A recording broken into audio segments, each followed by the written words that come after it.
Good morning, everybody. I am a little late this morning, so it is not my regular time. It has been one of those mornings for sure. It has been definitely this Tuesday. Hi, Sparkle. This Tuesday has felt like a Monday today for me. It has been wild and crazy, but we made it. Happy Tuesday. Good morning, everybody coming in. Thank you for dropping in. Thank you for coming and visit with me. Today's show is not going to be too long, maybe about an hour and some change. Just have, I'm trying to see what's going to work, what's not going to work, how we're going to do the different things. So just bear with me as we're figuring out our format. I hope you guys had a great weekend. Grand Rising. I hope you guys had a really good weekend. Here we are experiencing pollen everywhere. So if I sound a little stuffy, bear with me. It is pollen everywhere. And then the temperature had the nerve to drop. I'm like, spring, fight back, do something. Let us know like that you're here. I don't know about y'all. I love dressing for the fall and the winter, but I want a little bit of warm weather where I can wear lighter stuff, and I have to worry about a big bulky jacket, different things like that.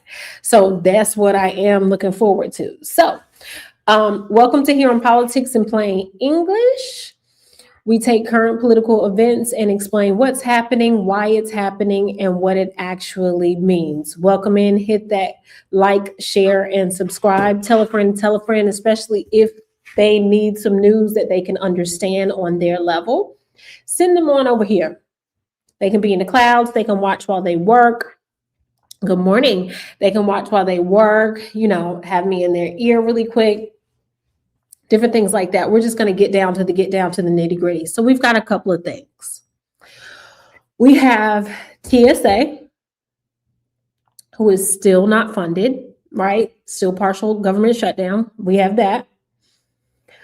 We have the confirmation of Mullins. We have that. We have market manipulation. We have that. We have some more Epstein developments. I told you I was going to be deep diving into that, right? We have more Epstein developments. Then I ran up on this interesting story out in Louisiana, and this is how you can tell that racism is still live and well. And this is Louisiana has one of the lowest voting rates. And I wish you could just go down there and shake them up and say, what are you doing? Vote. Which is why they experience a lot of things that they experience, because they have some of these old folks still in office that are holding on to power and are racist, are bigots, fascist, sexist. They're all of these things, right? So that's what's going on. So first, let's talk about the hottest topic that is going on is TSA. TSA is still not funded.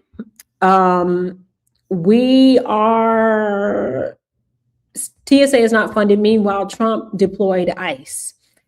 Trump deployed ICE to be there. They are unmasked, so their identity can be seen now. But Trump is unmasked.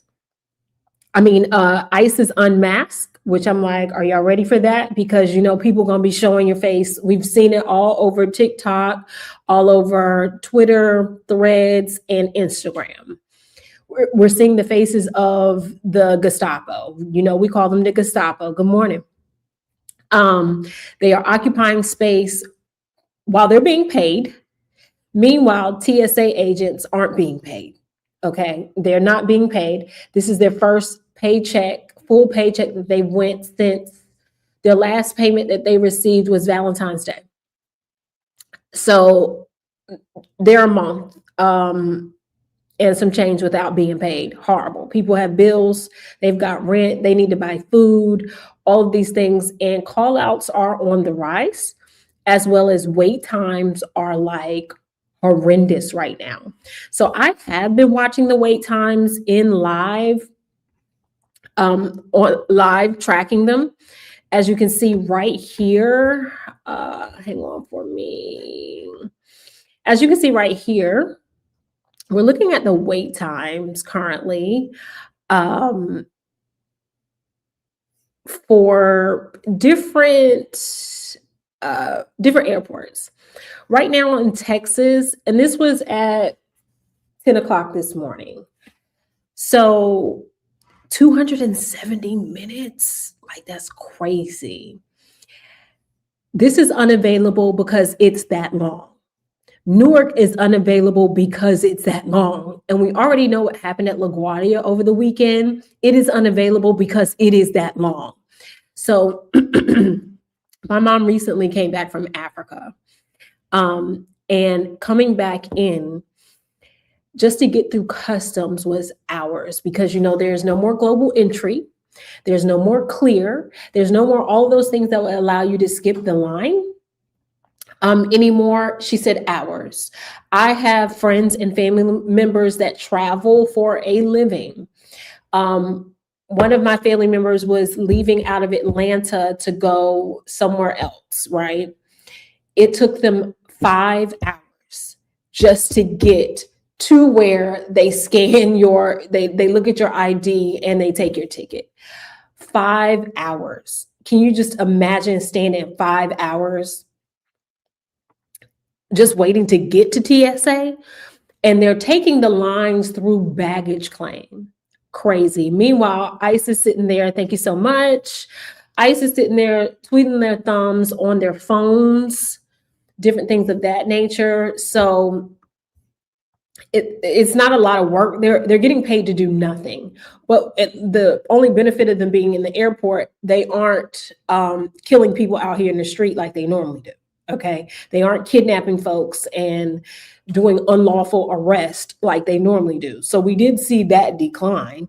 Meanwhile, they're wasting up space, but we know what this is really about. This was in Project 2025. They want to privatize TSA. This is another way to infringe on your rights because they also want to be able to go through your cell phone. And that's why, I don't know if you guys have been seeing posts, if you are traveling, take your biometric screening off, meaning your face recognition off, where you have to put in your code. If you have to put in your code, they will need a warrant to go through your phone. But if it's something as simple as holding your face up, they'll put the phone up to your face. So let's be very careful. If you're traveling, remember some of those tidbits of things. They're unlawfully doing a lot of stuff, scare tactics, all of these great things, right? Hey, Big Man TV. So yeah, we have that. Delta just announced today, good morning, everybody coming in. Please hit that like, share, and subscribe. Delta announced today that they are suspending special services. What is special services? Special services is for those congressmen and women, those senators, right, who fly and get to skip the line and get escorted to their planes. They have suspended that until further notice, until they can fund TSA. So that means, guess what? The congressmen and women, the senators have to now stand in that line like the rest of the common folk. And you know one thing what that means? That means that we will probably see some type of deal come down soon, even though Mr. Kennedy, I can't stand him and his country self, his non-educated self. Ooh, but he is right every now and then. And he let the cat out the bag that Trump does not want them to do a deal. They had agreed upon the deal, and the deal was to fund FEMA and TSA and the Coast Guard, right? They were all agreeing. They had the numbers to do that. Trump said, nah, do not do any deal with the Democrats. Do not do anything of this. And where Republicans are selling themselves short, what they're not understanding is they own this. They run the House of Representatives. They have the majority of the Senate, and they have the White House. This is not the Democratic shutdown. They're talking about we can't get all the votes. Well, that's your fault. If you run all three branches of the government, and we might as well say that they run the Supreme Court too, as the way that certain things are looking, there is no reason why you cannot get these places funded. So here we go. I want to show you guys a clip of how, and he's a MAGA senator at that. I want to show you a clip of him actually revealing to us that this is Trump's doing. Okay. This is all of Trump's doing. And he just doesn't want to admit it. And it's just like, please, like, are we okay? I came up with a plan. We said, look, it's a two-step process. The Democrats have offered to open up everything but ICE. Ted and I said, okay, let's accept their offer. And then at the same time, we would offer a bill for reconciliation where we don't need any Democratic votes to do whatever we wanted to do with ICE. And that way we're out of the shutdown and DHS is back open.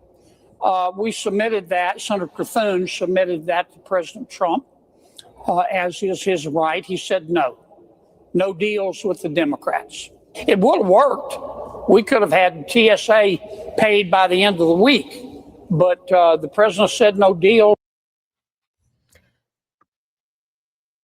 The president said no deal, but we have money for a war. Let that sink in.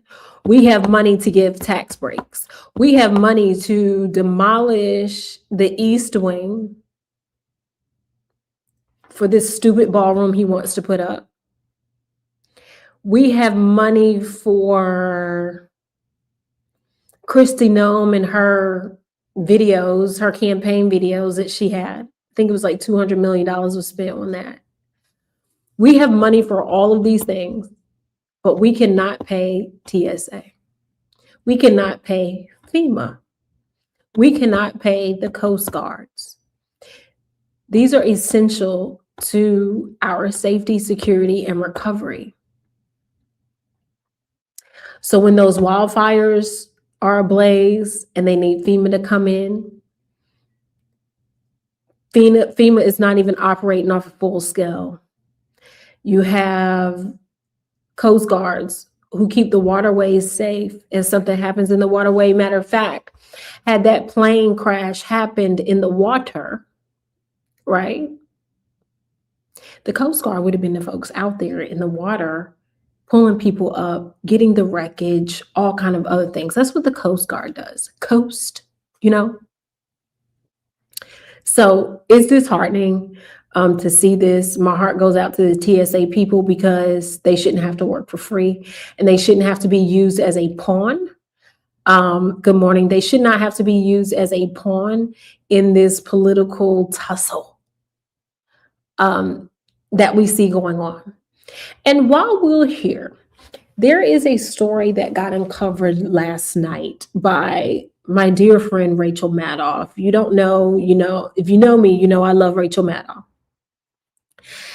Secretly, the government has been using commercial airlines to traffic, this is what we're going to call it, to traffic migrants to detention centers.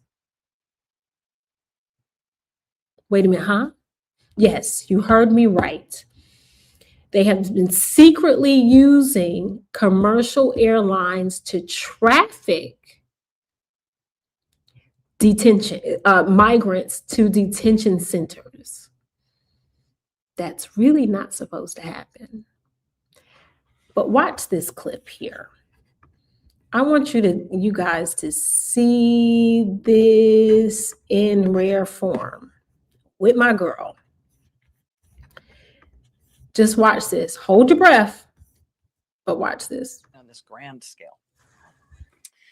But here's also part of what's going on that is unfolding more quietly, without melodrama. It's definitely got moral drama, and it's the kind of story we can only get from people who are watching very, very closely.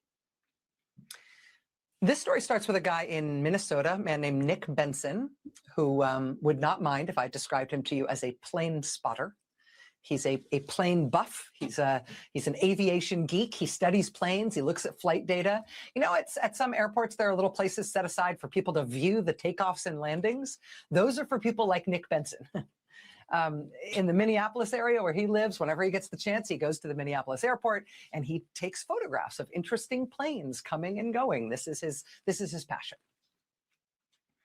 And like most people who live in and near Minneapolis, Nick Benson has also been horrified by what Trump's federal agents, Trump's ICE agents and Border Patrol agents have done in Minneapolis and their attack on that city. And as part of Nick Benson's contributions to his community's fight against ICE, their fight back against this attack by the federal government, Mr. Benson has been documenting ICE flights out of Minneapolis's airport. He's been doing it ever since ICE surged into Minnesota in December. Along with other local plane spotters, Nick has watched and kept count. He's kept a record. He's documented it as people made their way from the tarmac up the steps into one of these deportation planes over and over and over again. He says many of the people he's seen put on these planes are put on in shackles, both men and women. The long hours that he's put in waiting at the airport. In shackles.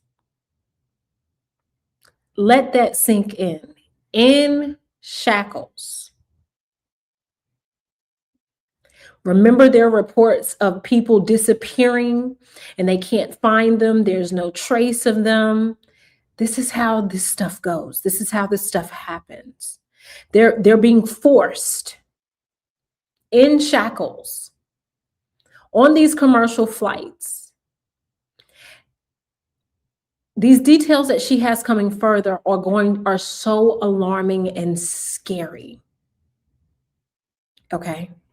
Report going through flight data mean that Nick Benson has been in almost a unique position, not just to document those disappearances, those flights, but specifically to follow up on a story that absolutely tore people up all across this country. The story of 5-year-old Liam Conejo Ramos.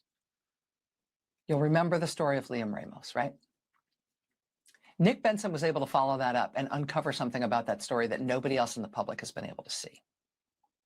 When I said the name Liam Ramos, you instantly pictured him, right? This is Liam Conejo Ramos, standing in his neighborhood, blue bunny hat, black and white check coat, Spider-Man backpack, and one of Trump's federal agents standing behind him with his hands on the backpack on a snowy street in Columbia Heights, Minnesota. This happened while Trump was crowing about how the people being taken by his masked agents are all terrible criminals and monsters, the worst of the worst. And there's little 5-year-old Liam in his bunny hat and his backpack, the real picture of who they're picking up. The day after school officials took that photo, they announced that Liam and 3 other local kids from the same school had been grabbed by ICE agents along with their families. And then we learned that within 1 day of them snatching him off the street, ICE had already taken Liam and his father all the way from Minnesota to Texas. They'd taken them to a notorious prison, the Dilley Detention Center just outside San Antonio, a place where they lock up men and women and children, where prisoners have testified to horrific conditions. And if you've followed this story of little 5-year-old Liam, you might remember that we know how Liam and his dad got out of Dilley, right? You remember this? A week after they were taken, Texas Congressman Joaquin Castro visited Liam and his dad at Dilley. He sent out this heartbreaking picture of Liam not looking well in his father's arms. There's a reason why they keep sending them to Texas. They're sending them to Texas because we know that Governor Hot Wheels in Texas will do whatever. We know that Governor Hot Wheel in Texas is racist. We know that Governor Hot Wheel in Texas is misogynistic. We know that Governor Hot Wheels in Texas has kissed the ring, along with several other congressmen and women and the senators of Texas. They're sending them there because they know that they can get away with so much more in certain locations. Also, let's not forget there is a rise in teen pregnancy at these detention centers. You want to know why? Because they are being raped by ICE folks. And it's only at the female detention. It's not where you have the families together. It's only at the all-female detention places that there is a rise in teen pregnancy because they are raping these teenagers. Let that sink in. Imagine yourself trying to escape one horror to coming into another horror. No matter whether you are a citizen or not, the Constitution states if you are on American soil, I want this to be very clear. If you are on American soil, you have a right to due process. That is in the Constitution of the United States of America. So all of these Bible thumping, Constitution loving folks that keep saying there is no such thing as an illegal here, it is called undocumented. And there's nowhere in the Constitution does it say that because you are undocumented, you are not welcome here. No, what it says is that you have to follow the process. Getting declared for asylum. You're seeking asylum. Then once you do that, you go through the process of having court hearings to make sure you are following the law and showing up and getting an immigration lawyer to help you get your paperwork. You stand in line, whether that's a 5-year line, 5-month line, or 5-decade line. But this, folks, is why the United States of America is now on the human rights watch list. Where we used to be the shining beacon of human rights and democracy, we are watching it crumble before our very eyes with our children, with men and women. And here's another fun fact. Migrants do not get Medicaid, but they pay taxes. They actually pay taxes, more taxes than the average. Let that sink in. They pour into our economy. Okay? So all of this bull crap about this, that, and the third, yes, there are grants to help them open up businesses, just like there's grants for everyone if you do your due diligence and do the research and know how to set up your business to benefit. There is benefits to setting up your business as woman-owned. There's benefits to setting it up as Black-owned. There's benefits to setting up your business in all different type of labels that they have there for you to qualify for that free money.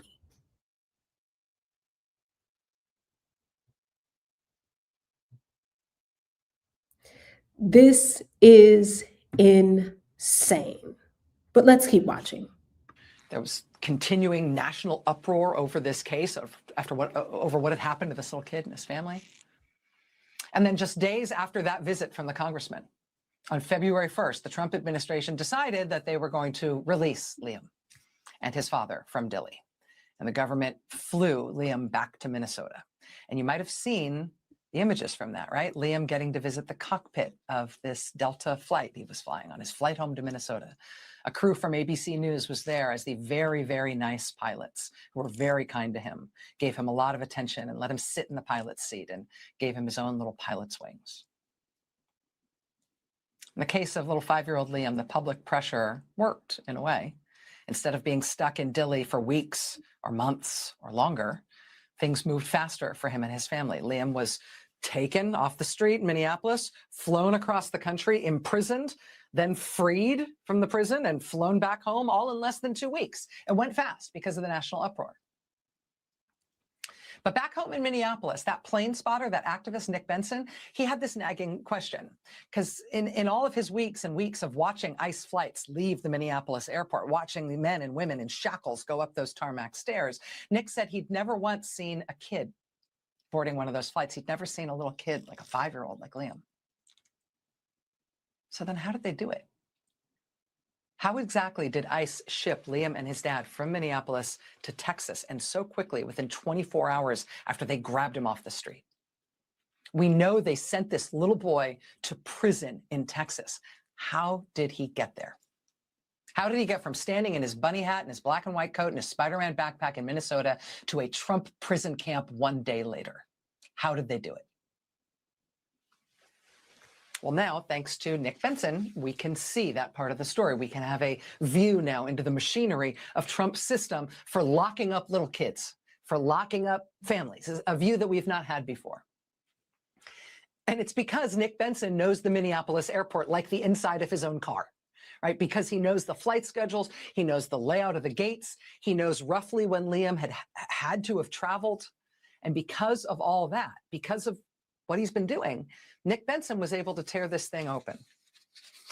Quote, pursuant to the Minnesota Open Records Law, I request copies of video footage of the following areas of the Minneapolis-St. Paul International Airport. January 21st, 2026, 5:30 a.m. to 10 a.m. Any footage of or that would show vehicular traffic entering or exiting gates 222 or 269, exterior ramp areas, interior gate areas, jet bridges near gates F11, F13, or F15. Nick Benson filed his open records law request under Minnesota state law. He paid his $359.04 in processing costs. And what did he get? He got dozens of hours of footage from half a dozen different surveillance cameras, all showing the Delta Airlines passenger terminal or the operations going on just outside the terminal's windows in the hours leading up to that morning's nonstop flight from Minneapolis to San Antonio. He went through all of that footage, and look, there he is. Recognize the jacket? Heading for gate F13, the Delta flight to San Antonio, in his black and white checked coat. That's Liam Conejo Ramos and his dad. There's no sound with this footage, but you will see three people with Liam and his dad, three people who seem to be taking them through the airport. To be clear, we don't know whether they're federal agents or contractors or something else, but there they are with Liam and his father. They're checking in before the flight. They're waiting in the terminal with all the other travelers. At one point in the background, you can see Liam laying his blanket down on the floor. I think it's so he can lie down on the blanket. Sometimes he gets up to look out the window with his dad. Liam's like any other kid at the airport, except for where he's going, except for the fact that US President Donald Trump is sending him to prison at age 5. Finally, Liam and his dad and these minders line up with the other passengers, and they head off for their flight. A boy, his dad, his Spider-Man backpack, a nonstop Delta Airlines flight from Minneapolis to San Antonio on the way to family immigration prison. Nick Benson went through that footage. He shared it with an excellent aviation journalist named Gillian Burkell, who broke this story last week. Gillian Burkell has tracked apparent ICE flights all around the world to places like Eswatini in Ireland, Eswatini in Africa, and Ireland and Egypt. She told us this was the first time she had seen this other part of what they call ICE Air, not the flights on charter aircraft or contract aircraft that load up people in shackles, right? But this other part that is happening quietly around all the rest of us unsuspecting passengers on passenger airlines, in regular airports, flying prisoners to Trump prison camps to be held without trial, including little kids. We contacted Delta Airlines for comment. They told us what they told Gillian Burkell, that government air travel is often booked via third parties like travel agencies. They said airlines may not have advance notice or detail as to who may be flying and for what reason. Delta also, and we should have seen this coming, they pointed us back to that happy ABC News report about Liam and his dad being flown home from Dilley on a Delta flight. That's the one where the pilots were so nice and they gave Liam his little wings. So as you can see, Delta tried to jump in front of this story, right, by having ABC News there to show him happy in the cockpit, which lets us know that they knew they had messed up by allowing this to happen. Delta, do you have no moral compass? Do you have no shame? Also, it's been stated that this has also been happening on some United flights as well. And I don't think they thought people were going to be able to find this out. But thankfully, we have heroes that don't always wear capes. And this story is developing, and it's going to be a snowball effect, because I guarantee that more and more footage is going to start to come out where you have these people escorting these folks onto flights with children. We don't know who these people are. And I wonder, these people that are doing this, do they have any type of moral compass as well? Or is it because they're getting a paycheck? And as my grandmother used to tell me, all money ain't good money. And so that is a developing story that had me like, wow. This administration, good morning, fam. This administration is something else. They are something else. They are disgusting. For those that say, oh, get the migrants out of here. Okay. How though? Should they be taken out this way? And we all are migrants when we go back through our history, even in blonde hair, blue eyes. Okay.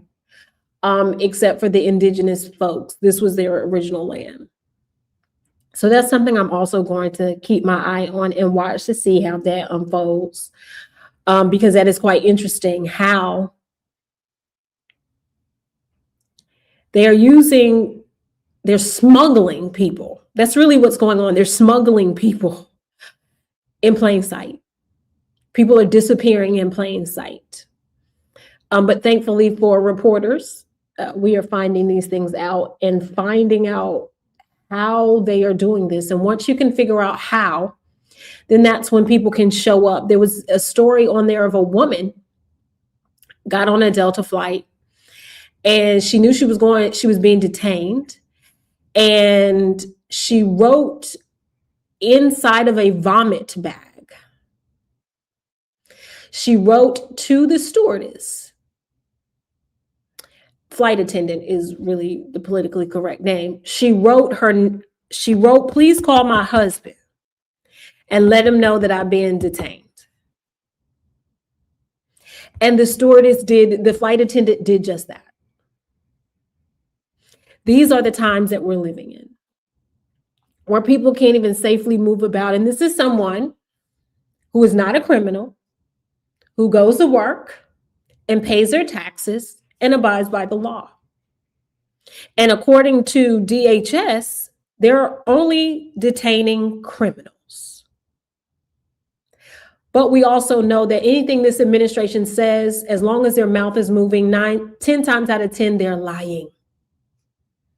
10 times out of 10, they are lying. So that is definitely something to watch. It is disgusting. It is horrific. It made my stomach turn as a mother to even see this little boy, this innocent child that they're escorting, 5-year-old, escorting him to jail, all because he speaks another language, actually multilingual, because he speaks Spanish and English. What can I say? This is what folks voted for. And I don't want to hear it. I didn't vote for this. Yes, you did. And furthermore, I was touching on, I told you guys about Louisiana. Let's talk about Louisiana for a second. See this guy right here? Take a nice look at Baldy. This guy right here is a Louisiana prosecutor. He's a Louisiana prosecutor who has compared a black child to a dog.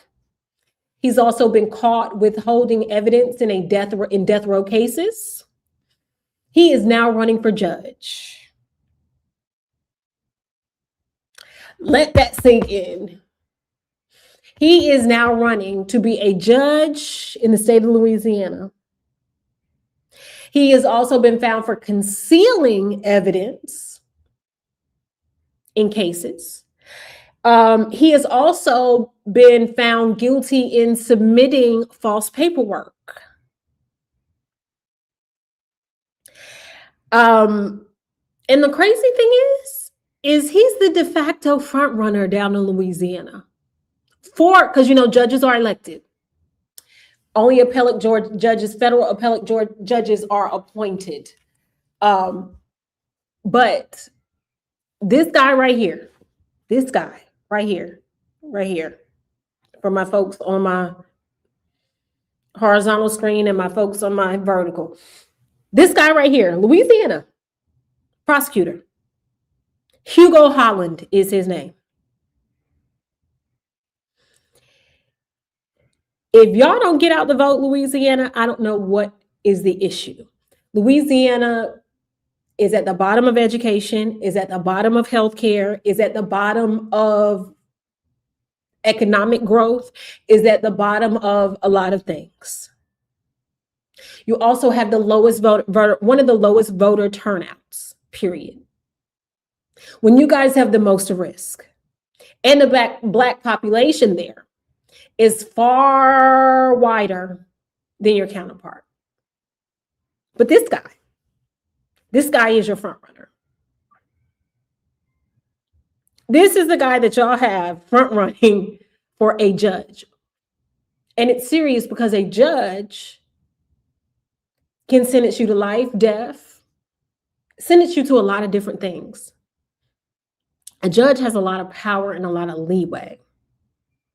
And also, we don't know, as a judge, he could help another prosecutor conceal evidence.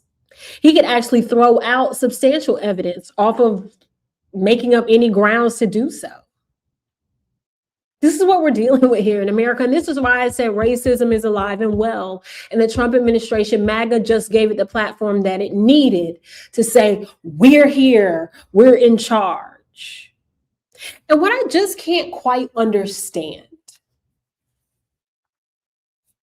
I can't quite understand this, and maybe some of y'all in the comments can help me understand this. Some of y'all in the clouds can drop down, or people that view on later in the comments can say this to me.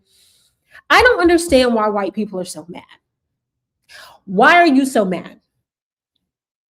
You run the White House, you run the Senate, you run the House of Representatives, and pretty much run the Supreme Court. You've got Project 2025 that is being invoked in front of our very eyes. You have Gestapo running the streets, getting those black and brown people off of the streets.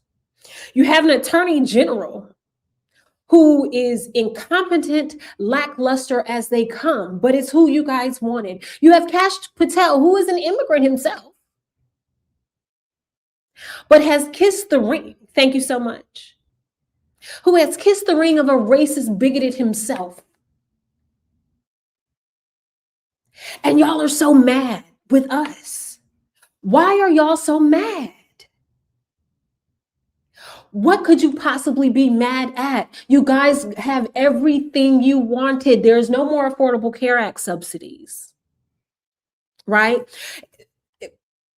Inadvertently, stop and frisk is a well and lie because the Supreme Court ruled that pretty much you can be stopped because you speak Spanish or the way that you look. Why are y'all white folks so mad at us? We didn't get you here. What you should be mad at is you should be mad at the people that are making, well, they're not even working right now. They're doing whatever Trump is telling them to do because they're afraid of his backlash. You have higher gas prices. You have higher gas prices. Groceries are high. Your insurance premium is sky high. Your education isn't getting any better. Housing isn't becoming more affordable. So I just want to know, why is it that white folk are still so mad at Black people? Why are you still so mad? I really want to know this. When you have everything that you voted for, y'all wipe the floor. Why are y'all so upset? Is it because we are now minding our business? and doing what's best for us, and you can't rage bait us anymore, what is it? Because I remember when we elected Barack Obama and we also had the House and the Senate, we weren't angry. We were happy and gleeful in the streets. We weren't looking for your downfall. We were trying to tell you, baby girl, this Affordable Care Act is going to help you. But they're just so angry. And I just don't get it. I really, really, really, really don't get it. Meanwhile, they're electing judges like this. He's the front runner. By far, they're electing people like this. They just are. So I don't get it. I really don't get it. And while we're talking about electing people like this, we also have the Epstein files that are still alive and well. Epstein, we know, was Trump's buddy, who had a permanent stay down in Mar-a-Lago, who was also in Pam Bondi. Pam Bondi was the Attorney General of Florida of Palm Beach, who did nothing about the sex trafficking that was going on because she was benefited from it. Let's call it what it is. Okay. Remember, he had a sweetheart deal where he could go in and out of jail. You know what I'm saying? He could work, he could go home, and then he would come to jail. I think he would do weekends in jail or something like that. He had a really sweetheart deal in the federal prison. And in this federal prison, he had his own room to himself. There's no way for him to hang himself from anything because there's no bars. The beds are not high enough for you to hang yourself from something. He didn't have shoestrings. There's no windows. Yet they said he hung himself, but we know that that is not true. We know that there is no possible way that Jeffrey Epstein could have killed himself. I think he's still alive somewhere. That's what I think. Or someone went and killed him and removed the body before the evidence could come up. But see, we have people, there has now come to be a whistleblower. Okay. There's a whistleblower that has now been found. Well, their actual document, their complaint has been disclosed. Okay. And with this document, it is very alarming. And our good friend Ari Melber, I love me some Ari Melber. Our good friend Ari Melber, let's hear this real quick. Major development from the Epstein files. The staff at Jeffrey Epstein's jail were caught shredding documents, apparently destroying evidence in the days after Epstein's death. That is a breach of protocol, might be illegal or obstruction of justice. It's a huge deal. We are only learning about it because of the Epstein files, because of multiple points of documentation, even about the elimination of documents. So I'm going to walk through why this matters. I'm Ari Melber, a news anchor, lawyer. This is a huge breakthrough. We have the documents. I'm actually going to go through what's important here. You can read these yourself online, but I'm going to give you context and legal analysis on this. I want to give credit to Julie K. Brown and Claire Healy at the Miami Herald. They broke this story working with the files and doing additional reporting. Julie is someone I know and have interviewed and talked to her a lot on this story. She also broke the original Miami Herald expose that helped lead to the charges against Epstein, which is relevant because he was in jail on those charges when he was found dead. Are you trying to feed your dog better but stuck between overpriced fresh food? So sorry for that commercial. So as y'all can see, there are documents disclosing, sorry, I'm letting that commercial play. There are documents disclosing that there were documents being shredded at an enormous rate. This is not supposed to happen. All of this is supposed to, no government documents are, everything is supposed to be saved, okay? They're supposed to be archived. They're supposed to be preserved. There is a Preservation Act that all federal documents are preserved. Let's continue on watching.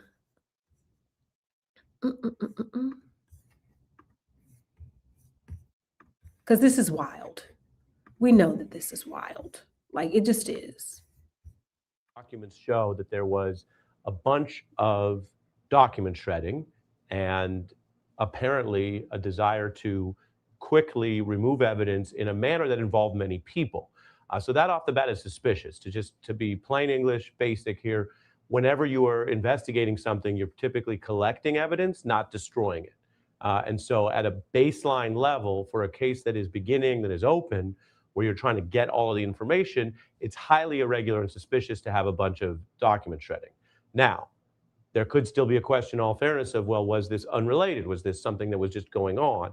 And for that, I'm going to dive into these documents. Remember, as with many other stories in the Epstein files, no one inside the government expected that these records and these kind of things would come out. They are typically kept secret.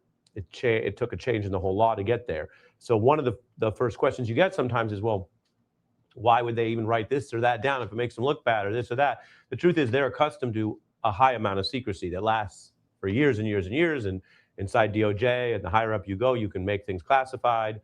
There's criminal penalty for anyone leaking it. So that works most of the time. What we have here is, for example, a crisis intake form. This is from August 2019. This is the same month Epstein died.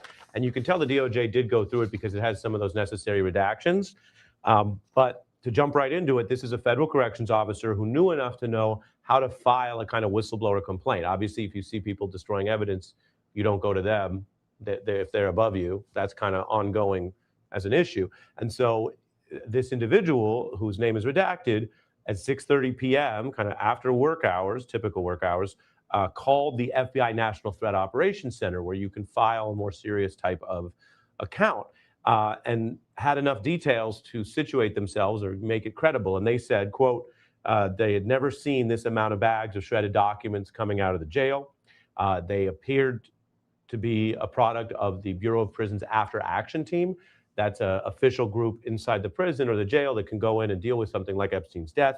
Then there was a reference to an inmate who worked there from a unit. Quote, he helped throw bags of shredded documents into the dumpster. He was bringing back bags of shredded papers, 4 or 5 bags.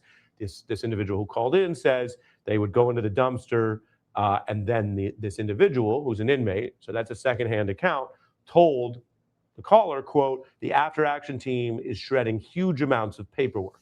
Okay, that's a problem if it's true, and you've got a reference here that more than one person is observing it, because this is the team that comes in to deal with what happened, not cover up what happened. Then in a great understatement, and again, I'll show you, I'm reading exactly what this is, the crisis intake form, caller found it, quote, suspicious that an after action team charged with investigating would be shredding huge amounts of paperwork. Yeah, more than suspicious. And then they go on to note what seems like a higher level alleged or potential cover-up. Suspicious with, quote, all of the officials from the AIG, FBI, and the Bureau of Prisons in the building in the middle of an investigation. And so then it goes on. There's more details that I'm not going to read. But right there is a huge story and a problem. And the Miami Herald report looks at this and looks at the internal accounting of this, whether this was obstruction. I'm going to speak about why you'd have motive to destroy these kind of documents. There's more than one possible motive, but that's not all. Around this same time, that intake came in at August 16th. Again, I'm pulling from government files here, only released under the Epstein Transparency Act, so things we didn't used to have. That's the 16th. By the 19th, this was taken seriously enough that by the 19th, it was actually filed to a higher level, the U.S. Attorney's Office. Now, some people believe, oh, a government cover-up means everybody's in on it, everybody knows. Well, that's actually not usually the case for all the obvious reasons, including the fact that you can't necessarily get thousands or tens of thousands of government employees to all agree on it. You might get someone like this person, who is a corrections officer, whatever you think of corrections officers, thought, this looks wrong, I'm going to call it in. U.S. attorneys investigate everyone, including government misconduct. And when the system works, they are independent. I say that as introduction to August 19th, this tip comes in about the same shredding. These are the U.S. attorneys, they're independent. They flag it to another group of people that include the FBI, a lot of names redacted, so we don't know how high level. They flag it to the Office of Inspector General. That's the watchdog that's supposed to deal with misconduct in prisons or the DOJ, although as I've reported previously, The DOJ Inspector General watchdog had a lot of failures or problems in the Epstein death investigation. I'll come back to that. But here, August 19th, one of the U.S. attorneys replies, quote, The structure motorized. So you guys kind of get the gist of this, right? As you can see that there's a whistleblower. The whistleblower, hey, good morning. Whistleblower filed a complaint, but it was more than one person that filed the same complaint and that is having the same story. And it has to go through different channels. So he couldn't report it to his higher ups because his higher ups were the one that were shredding the paperwork. Okay. Shredding the paperwork of all the evidence because everything is documented. Their signatures, whenever you're going in a prison, even as a lawyer, right? You have to document every little thing, the time someone enters, who they enters with, what duties are they on, where are they going, how long were they there? Everything is documented and also entered into the record. So what has happened is they knew they could not directly go to their higher up, so they had to use that hotline. That hotline then triggered an investigation. Well, then their investigation unfolded. The people that they spoke to also pretty much confirmed what the original person was saying about the shredded documents, that it was a boatload of them, and that's very suspicious because it's an ongoing investigation about Epstein. Then you have your inspector generals. Well, remember, Trump got rid of a lot of inspector generals, right? He got rid of them for a reason, so he would not have a watchdog. Inspector generals are the top people that look over the shoulder of somebody to make sure, and they're independent. They're supposed to be independent of whoever's in office, whoever's the head of the FBI, whoever's the head of the CIA. They are supposed to be an independent agency. But we know with this administration, nothing is independent. They're only independent of the Constitution and the law because they don't care anything about it. So what has happened now is we're starting, because of the Epstein Transparency Act, we are starting to get files that, of course, are dug deep, and there's still more files to go. There's millions of documents, millions of pages that still have not been released yet. As y'all saw last week, we uncovered the one where that little girl, well, she was a little girl at the time, but the young lady gave an account of when Donald Trump abused her as she was just a child, and she bit him in his private area. And I told you guys that Epstein, reason why like his homes look like dental offices, because he was pulling the teeth out of young women so that they wouldn't bite him. We also know that there's bodies that are buried at some of these places, which in Arizona, I believe they are doing an investigation to go on the land to see if there are bodies buried there, which I'm pretty sure that they are. I would not be surprised at all whatsoever for that. But this is just the beginning. This is just the tip of the iceberg of what we're going to find out.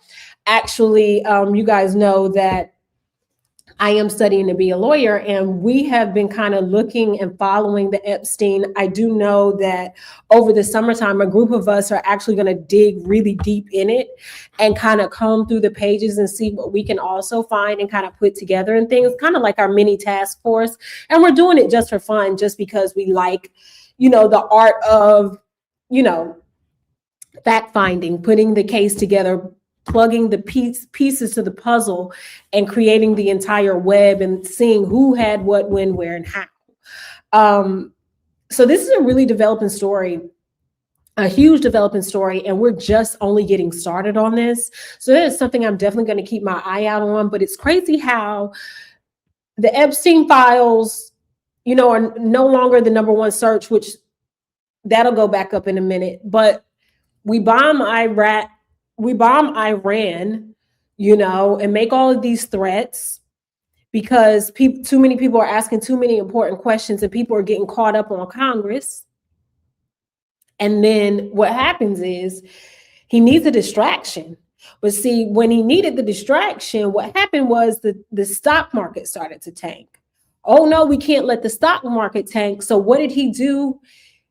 He is manipulating things so that the stock market doesn't completely crash, because we know our gas prices are through the roof and are going to continue to go through the roof for the foreseeable future. So he bombs this place with no plan to end, to get out, no plan of reconciliation, none of that. I think we're too far gone for that. They're bombing civilians, which that is not supposed to happen. That is actually a war crime, an international war crime. And I'm sure we will see him go on that. But we also know why Bibi Netanyahu decided he wanted to go to war, because as long as Israel is at war, he does not go to jail. Because remember, Bibi Netanyahu has been found guilty in his own country of bribery and other nefarious things. So he says, let's go to war, because as long as we're at war, I don't have to go to jail. Meanwhile, so many people are fleeing Israel right now in droves because they're not safe there anymore. Because Iran said, fuck around and find out. We're not Afghanistan. We're not Iraq. But we ready for whatever, whenever, however. That is what Iran is giving, okay? Also, a lot of people didn't know that Greenland, remember when Trump was trying to take over Greenland? Y'all remember that? Well, Denmark was willing to blow up the airfields to keep the U.S. from invading Greenland. That's wild. This is wild business.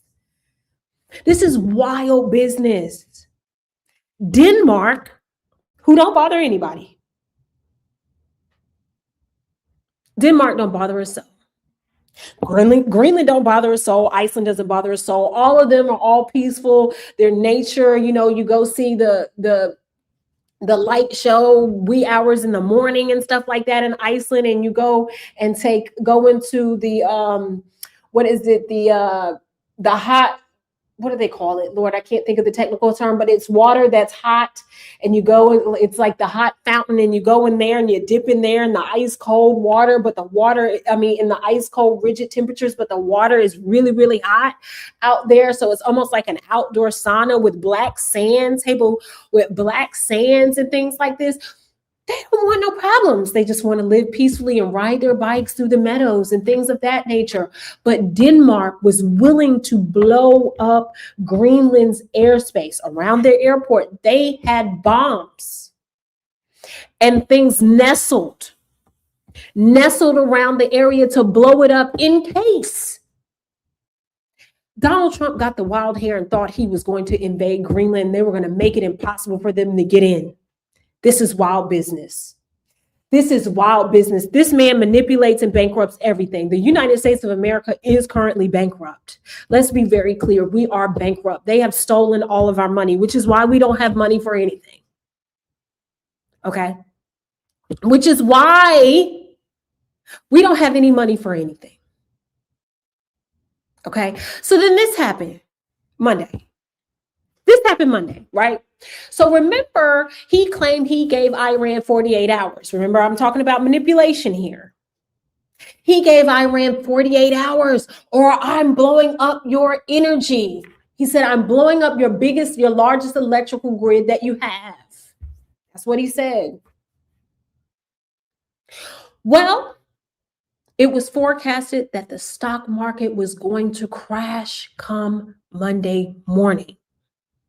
Because he's a con artist, because he is an expert at manipulation tactics. He thinks that the stock market is actually the economy when people don't pay their bills off of the stock market, right?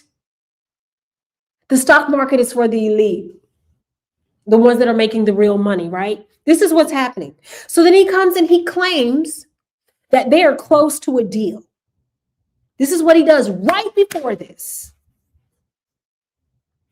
A $1.5 billion trade took place moments before Trump announced halts attacks on Iran.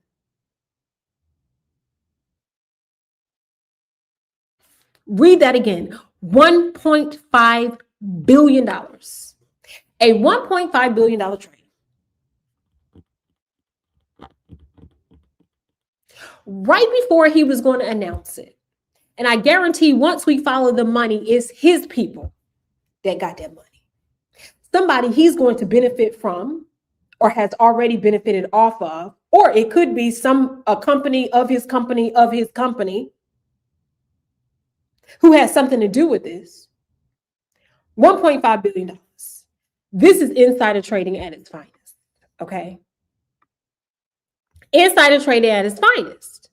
Because what we're going to see is this is how it went down.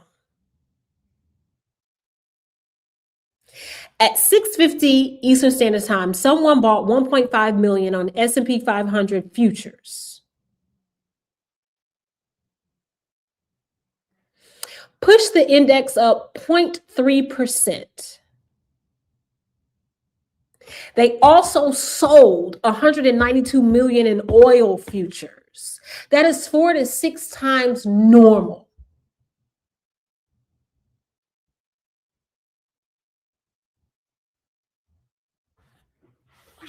This ain't no coincidence. I ain't going, I ain't buying.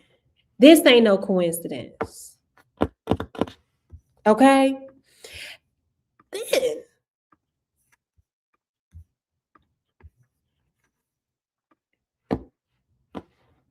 look at this. 1.5 billion long futures position gained 60 million quickly, raising suspicions of insider trading amid volatile war news. Of course, no investigation has been confirmed yet. We know why. But had this been Barack Obama, had this been Joe Biden or Kamala Harris, oh, God forbid, had this been Hillary Clinton, impeachment papers would have been drafted last month.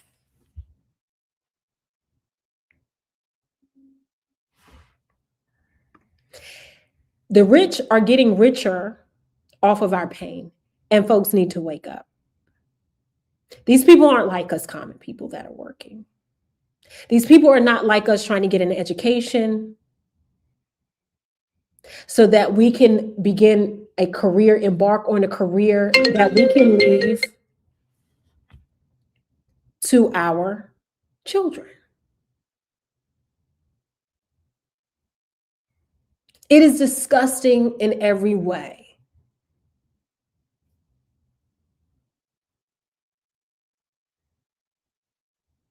These folks don't know what it is to have to look at premiums and decide what type of insurance plan that you're going to get to where you can afford it.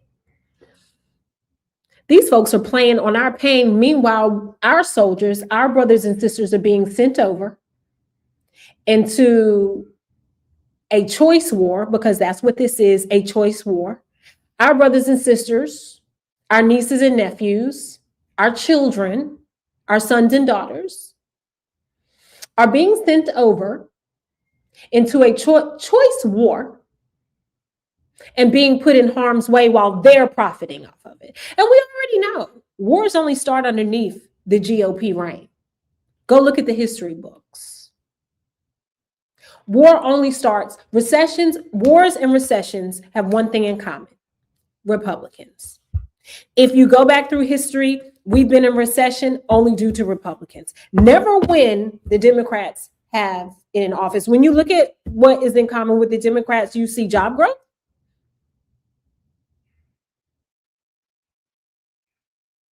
and you see the GDP grow.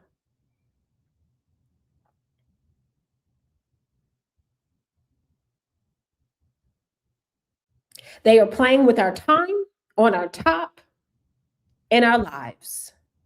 The same way they're rolling back protections, environmental protections, food protections, children protections, female rights protections, just human rights. They're rolling all of those back because they're profiting off of it. Now, don't get me wrong. I aspire to make a lot of money and live comfortably, but not at the expense of harming other people. So those Bible-toting folks, I don't want to hear it. I really don't want to hear the cherry-picked scriptures that they love to read. You're not pro-life. You're pro-birth. Let's call it what it is. You're pro-birth, you're not pro-life, because if you were pro-life, you would make it easier for us to raise children in a healthy, safe, happy, thriving environment. If you were pro-life, we would have free childcare. If you were pro-life, we would have insurance coverage for all, universal coverage. If you were pro-life, right, our schools would be safer, meaning we would have a lot of gun control. There's no reason why someone can go purchase an AR-15. That is for war. Okay. Even hunters will tell you, we don't need this to hunt. You cannot be pro-life when you're allowing food to be tampered with the way that it's being tampered with. You cannot be pro-life when you're making food so expensive that we can barely afford to feed our children. You would not be pro-life if we were not taking care of our disabled children. You cannot be pro-life and you're not making transportation affordable and effective across the United States. You cannot be pro-life when Flint still has dirty water. You cannot be pro-life when our air is less clean because of the rollbacks. You cannot be pro-life when we are electing pedophiles in office, whether it's state, local, or federal. You cannot be pro-life with that. There is no way that you are pro-life, because the last time I checked, Jesus was pro-choice because he gave us choice. Even when he was about to go up on the cross, he gave them a choice to come with him or stay down there.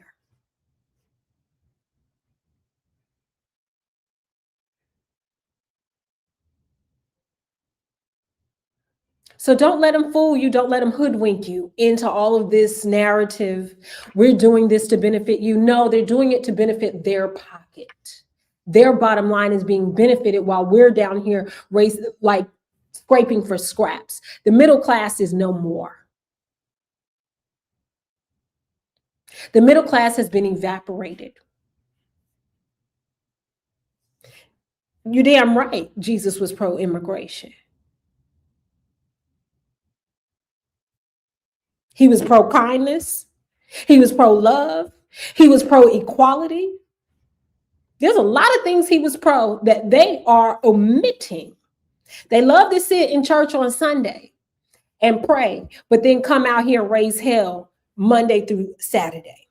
Hell, they raised the hell Sunday night.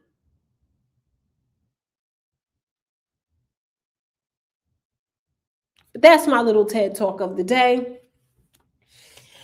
That is all that I had looked to cover with you guys today. Those were the hot topics that I thought very passionate about and felt like needed to be brought to the forefront so that you could see and be aware of the things that are going on that might not be so mainstream, right?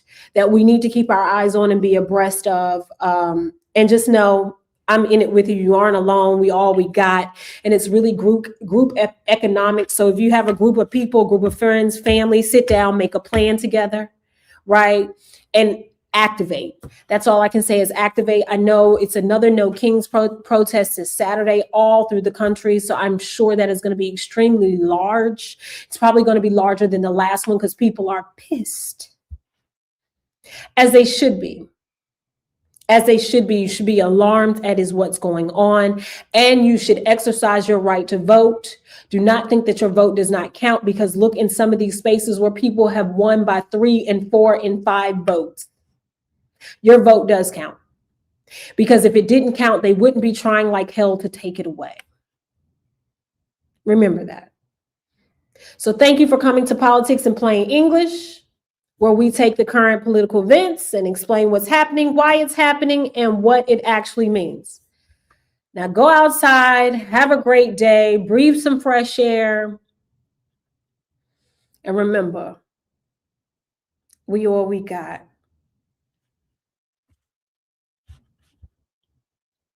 if they can elect him in, or remind your child, your children, your loved ones, that if they can elect a senile, multi-count felon in office, then you can be anything you want to be in life.